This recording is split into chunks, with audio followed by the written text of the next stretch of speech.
Now, in March this year, 2011, the UK government released its ICT strategy for the coming year, 2011-2012. And in this strategy, they made the case for agile methods. They really want to get on board with this. And this has caused a bit of a wry smile, if you like, to be raised across the IT sector, because the government doesn't really have a sort of reputation, shall we say, for agile thinking. So people have been wondering, how can the government possibly get on board with developing software and IT infrastructure in an agile way?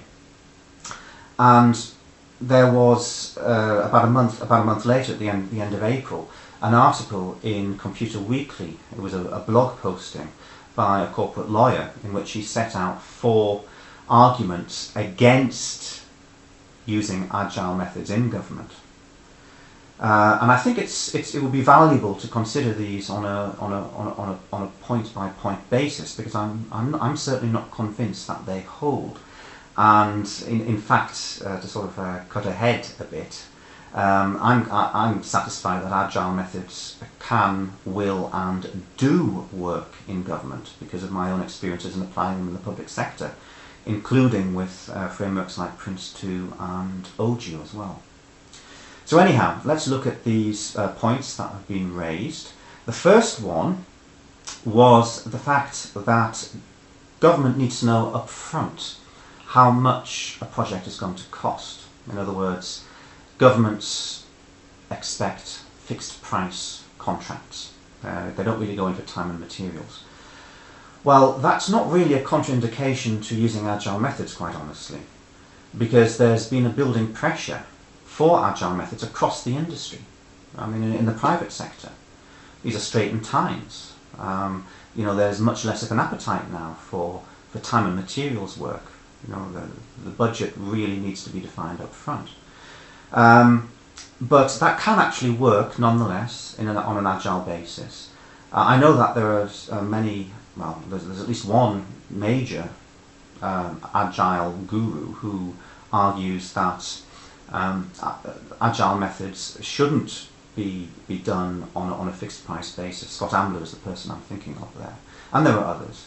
But my experience is that nonetheless fixed price work does work fine with agile methods. It can be made to work because you can make scope variable.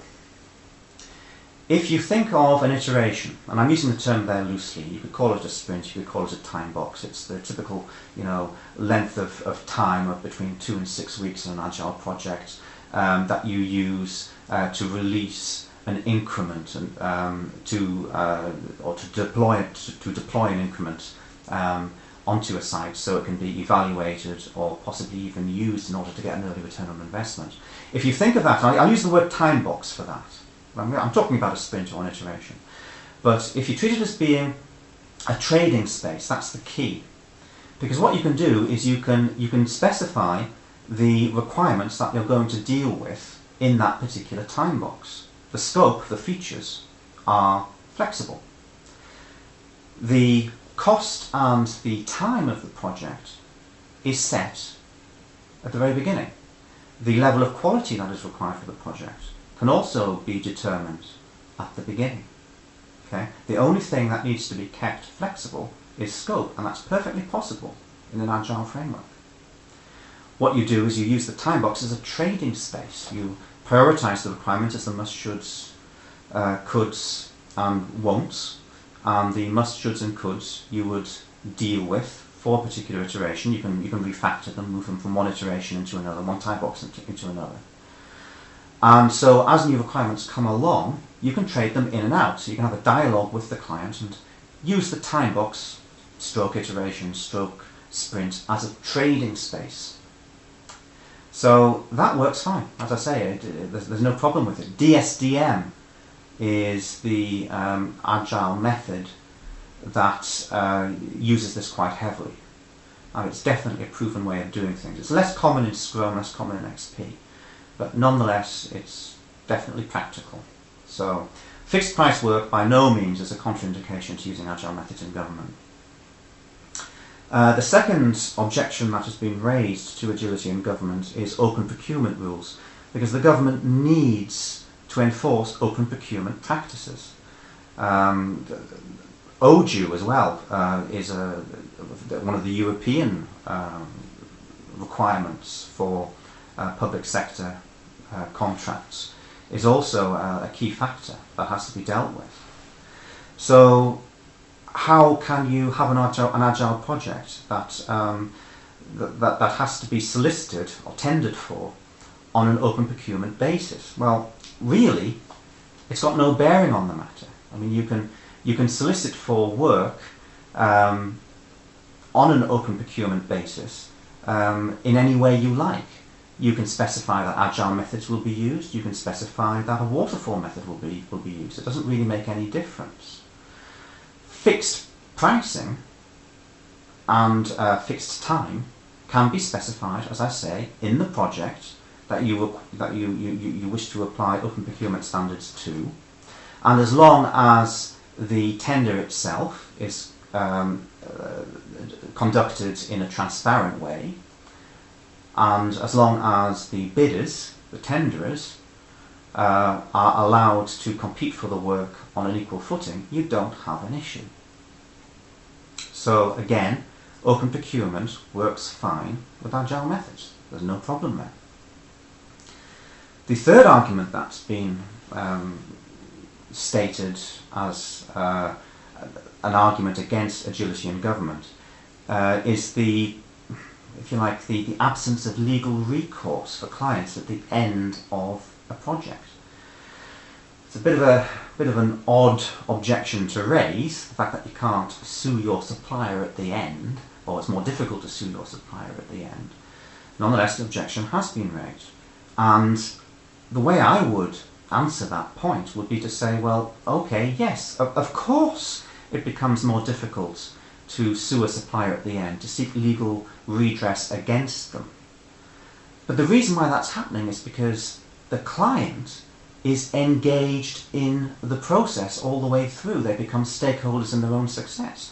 They are part of the ongoing dialogue about scope, about which requirements are going to be dealt with, when, which features they would like to be delivered in an early release so they can get an early return on investment.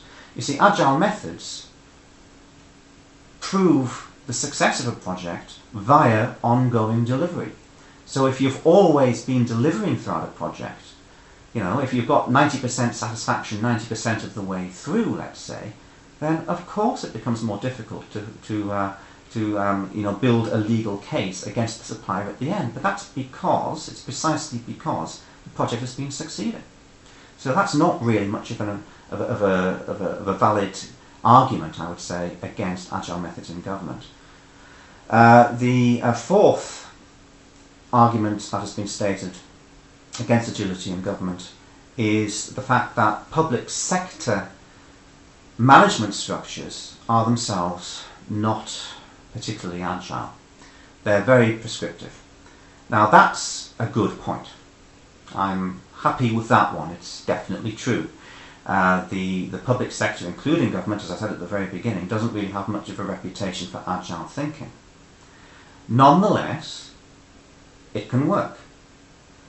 All you have to do is to think about the larger corporates, the large international companies, which 10 years ago also had enormous difficulties in adjusting the tempo of their projects and the culture of their management teams to deal with agility. Nonetheless, they were able to do it. And I'm absolutely confident myself that if agile methods can be leveraged successfully in large organizations, there's absolutely no reason at all why we can't do the same thing with government. The basics are already there. We know how to do it. As I say, I've done it myself on a number of public sector projects. The basic route to take on this, I believe, is to carry on with structured frameworks, prescriptive frameworks, such as Prince 2, whilst at the same time introducing agile practices, preferably in a way that support time boxing and the fixing of price, the fixing of cost, and the variation of scope. And as I said, the agile method, which has been demonstrated to work very, very well in that regard, is DSDM. So I'm absolutely certain that we can crack this nut of introducing agility into government.